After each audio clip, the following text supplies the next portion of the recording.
And we are back, and we just finished watching 2021's A Boy Called Christmas, streaming on Netflix, right? Netflix. The movie's rated PG-13. It has a runtime of 1 hour and 46 minutes and is based on a book by Matt Haig of the same name. This is directed by Gil Kenan with a script by Gil Kenan and O.I. Parker. What'd you think? I thought it was nice. It was a cute Christmas movie. Olive G, what did you think of this movie? Be honest and not controversial. Just say if you liked it or not. Maybe. She liked it. No. What about you, G? What did you think of the movie? No. Cool. No. I don't understand why it was rated PG-13. There's nothing bad in it. Why isn't it rated PG? Maybe because the elements, tragic elements. Tragic elements, yeah. So otherwise, it probably would have been rated G, right? For Plus, there was some darkness. There were some moments of peril. I mean, he was going to be eaten at one point. I remember, when the father fell off the cliff. The father fell off the cliff. That's a scene of peril and comedy. It was a scene of laughter. The kids that the story is being told to lost their mother. Yes. So, there's a lot of loss. Yes. Or dealing with loss. Yeah. But it was hilarious. There was no hilarious deaths in this movie. No. The father's death was hilarious. It was. All right, let's stop with the spoilers. I didn't read the book, but I find it interesting that a lot of the streaming services are doing books adaptations. 8-Bit Christmas, which we recently saw, was also a book adaptation, as is this. This was very, very well done. Very sweet. Definitely hit a sweet spot for me. I will out myself and say I cried at the end. I thought it was... It's from the people who did Paddington. It's from the people who did from Paddington. They know how to work it. Yeah, pull the heartstrings. It's not as good as Paddington. It's not as good as Paddington, but it's good. It's really good, and I think this is definitely another entry into new content holiday viewing. If you have, what would you say, like 8 and up? Yeah. I mean, up, I think is. Like I said, there is like a little bit of darkness here, tragic sacrifice in the movie, which could have been reacted to a little bit better in our household. I was surprised by the amount of glee that was shown. Yes. It wasn't a catch me captain moment. No, I'm determined. I'm determined captain. It wasn't like that deserved laughter and ridicule. That was sad. Noble sacrifice. Yeah. Come on. Yeah. Ha ha ha. Terrible. Yeah, I think Kid 2 is just trying to be contrary. Mm-hmm. Did you have a favorite character, Olive G? The mouse. What was his name? Oh my goodness, you spent the whole movie allegedly watching it with me. Noosh or something? No, that was the little elf girl. Mika was the mouse. Such a forgettable name. No. Voiced by Stephen Merchant. Which was a refreshing change from James Corden. It should have been Paddington's voice. Ben Whishaw? Yeah. No, I think for this particular character, I think Stephen Merchant worked. Stephen Merchant worked great. Yeah. You know what? My biggest fear was like, oh my God, don't let it be Ricky Gervais when he finally speaks, right? Because he's got kind of like that. He was the voice of the Willoughbys. The cat in the Willoughbys, which was just like, why was that character even there? I don't know. And it's such a weird casting choice with Ricky Gervais for a kids movie. But okay, whatever. Yeah, why did you like Mika, Olive J? Because when his aunt kicked him out of the house, and he set up his fort to sleep in, and Mika snuggled in his pocket, and it was so adorable. And yawned. Animals are so damn cute when they yawn. Yeah, and they had good effects on him. Yeah. He looked good. He looked like he was in the picture. Yeah, seriously, for the film that just was released on Netflix, they're really putting some money Some into money these into projects, this, yeah. 'cause Yeah. everything looked good. The Yeah. town, like that elf town, looked amazing. Yeah. Like yeah. I wish that I could like they should make like a Christmas village that people could visit that looks like looked that. exactly like that with Yeah. those crazy bridges and the little windmills everywhere. And the I colorful. think those were computer generated, but, But still a lot of that looked good. stuff was practical. Yeah. And Yeah. and Yeah. it looked cool. Yeah. Yeah. I think the tone of the movie, the set pieces, the design work, the costuming, all really, really. Yeah. And I agree with you. Mika's obviously 3D generated, but I mean, you could see the fur. Yeah, he looked great. The fur, and it's like the big cute eyes. yeah, and it's like it's interesting because I guess Netflix now has to make a lot of its own original content since everybody has a streaming service this day. So yeah, this really worked for me on a lot of levels. What about you, Gigi? What did you think? Did you have a favorite character? Hey, you didn't ask what my favorite scene was. You already said your favorite scene, so I don't While need we to. were recording, that was just before. 'Cause I felt What was your favorite scene, Olivia? When the father fell off the cliff. The father fell off. that- There wasn't anything. Come on, there wasn't anything that you were more excited about. I could swear in the beginning of the movie you were like all into it, like especially when Mika first showed up and the father was like trying to kill him with an axe. You were like totally into it. Yes, scenes of peril That for Mika. that had you gripped. So and had you shook, as the young kids say. All right, what about you, G? What about you? Did you have a favorite character? Truth Pixie. She was interesting. And the little thing at the end was sort of interesting as well. yeah, the Truth Pixie. That actress looked very familiar to me. She did. What are you showing me? Gibberish nonsense. Okay. Let's see. According to IMDb, if this page loads, the Truth Pixie, not really listed. I did not. Her name is Zoe Margaret Coletti. She was in Scary Stories to Tell in the Dark. She was in the new version of Annie Wildlife Skin. Annie She was in Fear the Wildlife Walking Skin. Dead as Dakota. Maybe that's where you remember her from. I don't know if I've ever watched Fear the Walking, but it wouldn't surprise me if they had another English accented person on that show. Considering the Is she entire English? cast. I don't know. Her IMDb page doesn't make that clear, but I mean, she was I think in. everybody in that film was from England. I don't know. She was in Law and Order. She Oh. might be an American kid. I think everybody has to be in Lone if they ever want to make an American movie. Boo. All right, but she did look familiar, She was also in that Mercy show on NBC. and the daughter looked familiar to me too for some reason. The daughter. Oh, I know what you mean. Yeah, She did look familiar to me. of those three kids, Of I the could three swear I've kids, seen the that little daughter somewhere girl. else. Yeah. What was her name? I don't know. Did the kids ever get names? I don't think so. The youngest was Moppet, apparently. That's just the nickname that English people call their kids. Moppet. Yeah. Moppet kind of reminds me It of that was- scene of in 8-Bit Christmas where like he had to put the retainer back into his mouth that gross. had been mopped up and stepped on and pushed around. On If the it's floor. Isabella O'Sullivan, then she hasn't really done anything other than this. Well, maybe her face just looks familiar. Yeah. She did have a familiar face to me, though, too. Yeah. Maybe Did you have a because of favorite her scene, sister. Gigi?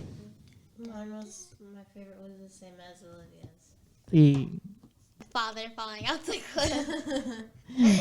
a lot of hooting and hollering and Yeah, I don't Nothing. get why that resulted in so much laughter. It was We loved seriously it. it was I that- think it was because maybe it was predictable. Because I think before it happened, Kid 1 was like, The momentum is going to throw him off that guy. yeah. I was like, I think you said it out loud before it happened, and then when it was happening, you both were like, oh, belly laugh, cackling, yes, cackling.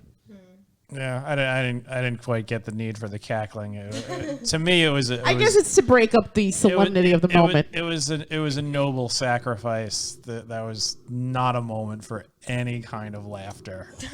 You know what? filmed in a Sometimes- And it wasn't filmed in a funny way. It wasn't, either. no, the but I think- the effects were good. It was a moment for laughter. It was a moment for happiness. I think you could sort of correlate this with the funeral scene in Steel Magnolias, where No, I like that movie still. I love that movie. no. But I That- think that was a tragic moment, interrupted or broken up by a moment of humor that was needed and intentional.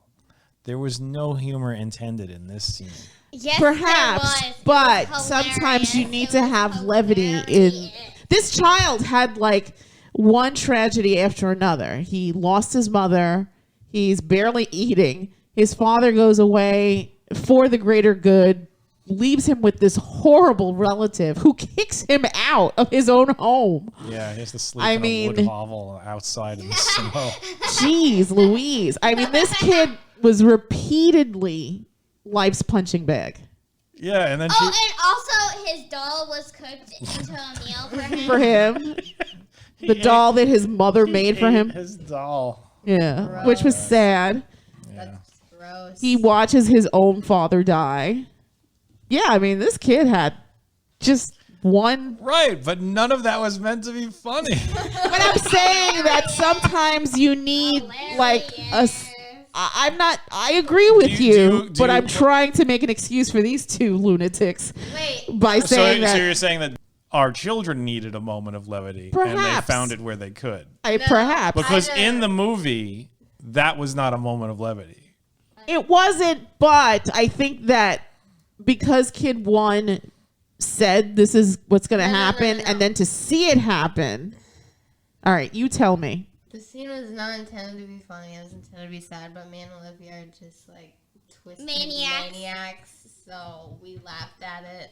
Well, I'm not gonna dispute that claim either. Because At least they admit it. yeah. Yeah. What about you? Did you have a favorite scene or a favorite character? I guess the kid did a good job. Did a you great know? job. Did a great job. He did a good job. He really conveyed that doing good is the The right thing. is the to right do. thing to do, and he carried it off. He never sounded like he was just trying to push his way through a bunch of saccharine dialogue or anything like that. Sure. And honestly, when you're dealing with stuff like this, you need a performer who can Embody that. convey that message without it sounding like some guy pushing through some saccharine dialogue. Yeah, I Because agree. let's be real here. The Christmas movies and family films, there's always like a positive message that cynical people will look at and just be like, "Oh God, this is so cheesy," or something like that. Yeah. They just can't bring themselves to enjoy a positive message. Like, "Oh God, you want me to give up my cynicism?" No, just enjoy it.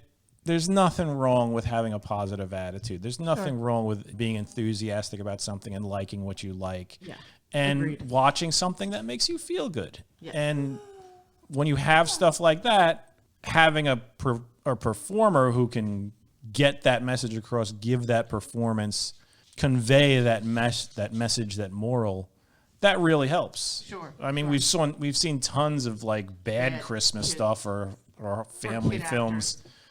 And the message is just like that. You just roll your eyes at, where like at the end they're just like tilting their heads towards each other and going, "Oh, family's the most important thing ever." Like that Home Sweet Home Alone. It was, get out of here with You me. be quiet about that. That movie was perfect. Okay, No. it wasn't perfect, but You know what's funny about Home Sweet Home Alone? You didn't laugh nearly as much as you did in this one.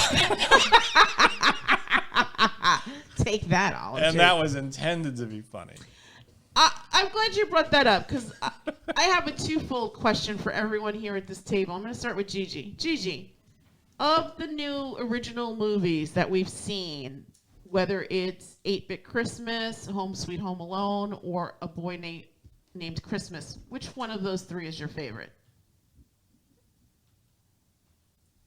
If you had to choose one to recommend to a friend, say a friend was like, "Hey, I want to watch something new for the holidays with my family," what would you recommend? I'd say go Go check out A Kid Named Christmas if you want a good laugh. Okay, fair enough. What would you say? Of those three, 8-Bit Christmas. I too would choose 8-Bit Christmas. What about you? I'm going to assume, Olive G, that This wasn't bad, but I Home enjoyed Alone. 8-Bit Christmas more. Is that the movie that you would recommend to your buddies? Yeah. Okay. Okay. Although they'll probably never be able to watch it because they don't have Disney Plus. None of them do. Oh, really? That's depressing. Yeah. I'm surprised. I'm sure it'll probably get. have a I'm sure small they'll put that on the. TV. I'm sure they'll put that on. If well, actually, we watch. Oh no, Home Sweet Home. Yeah, Yeah, that's a Disney original. they're gonna put that on one of their regular cable channels at some point. at some point in Yeah. the near future. I bet. Yeah. What made that adaptation, you think, better than this adaptation? Because both of these are based on books, right? 8-Bit Christmas and No, Avoiding. I don't think it was a matter of it being a better adaptation. It just the subject matter spoke to me more, and the subject matter and the presentation just spoke to me more. This was like a nice little fable.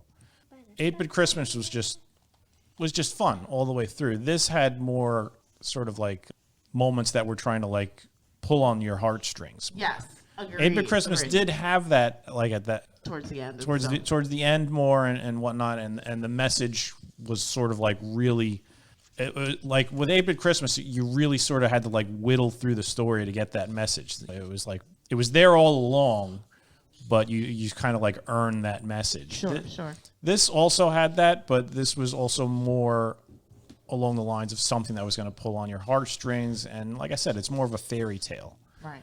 Well, I think it's interesting because in both stories, it's sort of very non-denominational. So it's trying to appeal to a wider audience than just a specific. Because I mean, if we really think about Christmas, it is a religious holiday. It's not. I mean, I'm sure retailers and stuff have. There's appropriated and bastardized I mean, it there's to- no mention at all of religion in this. In fact, nobody in even this knows. Or the other one, really. Nobody even knows what the word Christmas means, Right, which is like which I thought was funny interesting. because it's like it's Christ Mass. Right. It's the Mass you have for Christ on his Right. birth. But in this movie, it's just some word that elves made up for a holiday about being nice and generous and giving, Right. and that's it. There's no. To me, Christmas is about presents. I'm sure. That would be more in line with 2021. the elf holiday. But I think I just thought that was interesting. The other thing I wanted to mention was I agree with you. I liked 8-Bit Christmas just a little bit more, but I think that the appeal of that, having lived through that time, being part of that generation, Yeah, it speaks to and you it more. speaks to you, right? But I think just as a story, it's very relatable. Yeah, I mean, a I'm story, I'm as not being a I'm not an child. orphan from England or a orphan from ancient Norway, wherever Finland, she said. Finland. Yeah, it's not a personally relatable tale. It's just Sure. it's a fable. It's a Right. But I do also think that this particular film, or at least the story behind this particular film, also has that broader message about being kind and being giving and loving, and that even in, what was it at the end, the darkest of days, new days come, and you sort of learn, you don't necessarily get over grief completely. what was it? Grief is the price we pay for loving, and it's a price Price. worth paying. Hey, right, and it's true. Yeah, I and mean- also what else did you say? Sometimes the truth hurts, but you learn to live with, and the hurt never goes away, but you learn to live with it, and That's it what the makes you Kid 60 stronger. said. Yeah, which I think is like the All- greater message. all here. good, yeah, all good lessons to know. Right. And And if- in and fact, if I think you- a lot of people really need to take to heart that message about the truth. Yes. Because the truth is the truth. You got to accept it. Right. It's And not about sometimes your it feelings. sucks and sometimes it hurts, but you got to accept it and you got to learn to live with it and make yourself stronger rather than just deny it and Live in a fantasy live world. in a fantasy. Right, because that's living this illusion. Right, is you're just perpetuating a fallacy, which It hurts you in the long run. It's like, oh, my house isn't on fire. It is. No, it's not. My house is not on fire. I refuse to believe that. Yes, it is. That lesion on my foot, it's not bad. It's not bad. It just Go itches away. a little. It And then next thing you know, you're getting all your limbs amputated. Right. So I think the nice thing about both of those, and even to an extent, Home Sweet Home Alone, is that there's more to the season than just presents. So I think that this holiday season, it's really important to not only enjoy the time that you have with your family and really live in the moment and be present and put aside electronics and just any kind of extra stuff like what we were told in 8-Bit Christmas, which I think is a great message, because this Christmas is the only Christmas that you get, right? You can choose to make it, well, obviously you'll have other Christmases in the future, but this particular Christmas coming up is the only one that you're going to get for 2021, right? So make it special, right? And I think with Home Sweet Home Alone, just the idea of also your family is your home. The home is a structure and it's important. And obviously we feel bad for people that don't have homes, that don't have families to spend it with. But always remember too that your family is your home. And sometimes the friends that you pick up along the way sort of become your family, like that end scene in that particular movie. Mm-hmm. The first Christmas they spent with family, but then that second Christmas they spent with the family that they chose. Right. So that's also a really great lesson to be learned. And I think in this particular film, the idea of being good and being kind, and even with so much hurt and tragedy and adversity, to always have that hope. This movie was very strong messages about kindness and hope, and just acknowledging that there is going to be bad times, but to always remember that the sun also rises the next day. Yeah. And I think those are such sweet, lovely messages to take away in this holiday season. And I hope that everyone remembers that. The things that divide us are nothing compared to the things that unite us. And from our family to all of you, we wish you all the best in the holiday season, that all your dreams come true, that you are all well, healthy, and thriving, that you mend your fences, have peace of mind, and love in your heart. And that's it from us, and we will bid you all a good night. Merry Christmas, happy holidays. And, I didn't get numbers. I was so busy on my soapbox here. I'll go around the table and get numbers. Gigi, 1 to 10. Boy called Christmas. Boy named Christmas, sorry. Wait, it was a boy named Christmas? Or is it a boy called Christmas? A boy called Christmas. I thought so. I don't know, 7? I, too, would give this movie a 7. What about you, Olive G? 6. 6. I'd give it a 7. Yes. It's good. It's good. It's good. If you're looking for original content for the holidays that you can see with your entire family, A Boy Called Christmas, currently streaming on Netflix. PG-13, 1 hour and 46 minutes is definitely a sure bet. So thank you, Netflix, for this fun holiday treat. Again, Merry Christmas, Happy Holidays, and we will be back with another review soon. Good night. Good night.